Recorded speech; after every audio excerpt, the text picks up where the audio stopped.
Welcome back to Jersey Matters. We are in Jersey City. We continue our conversation now with Mayor Steven Fulop from Jersey City. I want to go back to the Airbnb for a second because during the break you said you've polled this. Yeah. And it's tight.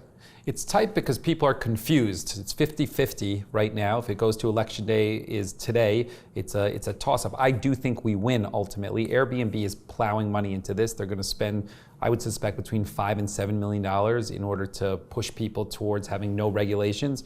We're out working every single day. I think that election day is going to be close. It's a toss-up right now. Lowest crime rate in 50 years. Yeah. Other cities across the country have seen their crime rates and their shooting rates and their murder rates go the other way. What did you do that they didn't? Well, I think there's a lot of things happening. I mean, we've increased the police department. We have more police officers living here. Police diversity is important, better reflects the community. We changed some of the contracts with the labor contracts with our unions to have more presence in summer months and weekends when we were short-staffed. And to put in perspective with people, we've seen a steady decrease. I mean, 2 years ago at this time, we had 18 homicides. Last year at this time, we had 15 homicides. This year, at this time, we have 7 homicides. Shootings are also down dramatically. And you see illegal guns off the street also, interestingly, increasing. So the police work that they're doing, JCPD, is phenomenal. Really, really proud of them. I just read an editorial about Jersey City talking about the South District and how it's been ignored for so long. Do you see the crime rate in that area going down as well? Yeah, I mean, first of all, it's a citywide trend. So, you always have people that will say we could always do more. And I know that statistics don't always make people feel great, because if you live in an area where there's a shooting or there's a homicide, that affects you very, very personally, and you don't want to hear about kind of the overall trend. That said, we're making huge inroads, and I think most residents on the south side of Jersey City certainly recognize that. The only reason I pointed to the homicide rate is because that's one statistic that's impossible to not be true with. I mean, a homicide is what a homicide is, right? And I will point out in the editorial, they gave you some credit. They said 11 years before you, so it was they actually gave you credit for the South District. It wasn't coming after you. Yeah, I just wanted to point it out that they were ignored for so long. A couple of other things. The last time we talked about you being the highest ranking Democrat in the state not to endorse Cory Booker for president. Since seeing what's been happening, how's it worked out so far, right? I mean, I think it was. Look, I didn't feel comfortable with where he ultimately was on some issues, and I didn't feel comfortable ultimately, getting involved on fundraising and really throwing myself into that at that point in time. And I'm happy with that decision ultimately. After November 5th, I'm going to think about, a little bit more focus on the presidential election and, who I can get engaged with on the fundraising front. Are you leaning towards anybody at this point? Do you like anybody? I mean, without giving an endorsement, no, who do you? Look, I tend to lean more towards the left side of the party when it comes to some of these presidential political stuff. Is Cory Booker not left enough? Well, I think that, my issue with Cory Booker at times is that he's been, in different places on issues that matter to me, right?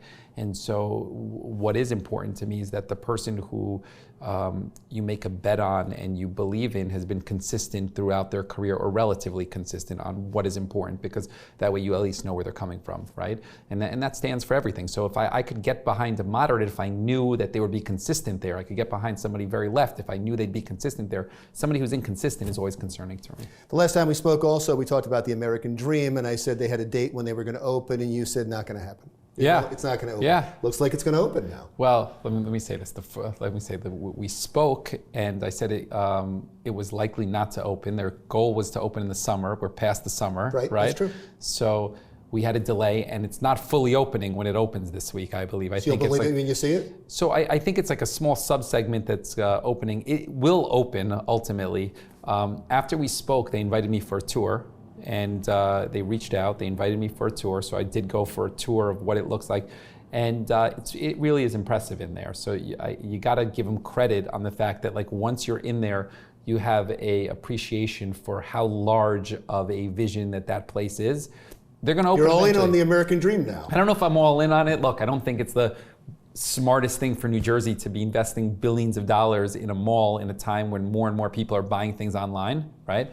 I'm not sure that with no transportation coming from New York City that it's going to be a success that people think it's going to be. Jersey Transit's going to run bus service. Yeah, I mean, bus service is probably like, look, bus service, we see it in Jersey City. New Jersey Transit isn't exactly reliable when it comes to bus service. So, there's a lot of question marks around that. And, what those will look like. You have to go ferry to bus, I believe, is the system that they have set up right now in order to get there. So it's going to be an hour and a half to get over there. It's a big commitment. So I guess we'll see. I know I'm running out of time, but I want to ask one last question because I know it's going to be a fast answer. When I talk about you to other politicians or your name comes up, everybody says you're ambitious. Everybody says he's looking for the next spot. I had somebody say to me he wants to be president of the United States. And I thought of that when I saw that there's 3 mayors running for president. Do you watch the fact that somebody like Pete Buttigieg has done so well and think that's a possible step? No. So I'm running for re-election. Let me be clear about that. And I don't really have an interest in Washington. Let me just start there. I know a lot of people always talk about that he wanted to run for Senate or he wants to run the House. It's really not interesting for me. I have a very young family and I wouldn't want to have that void in my life, and people who know me understand that.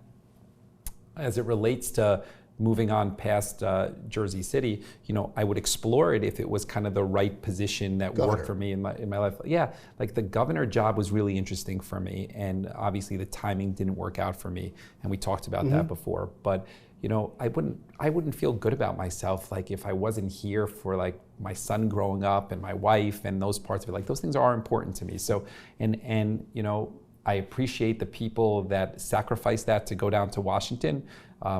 That's not a trade that I would make personally. It's not how I'm wired. Wonderful. All right. As always, thank you. Thanks I appreciate so much. the conversation.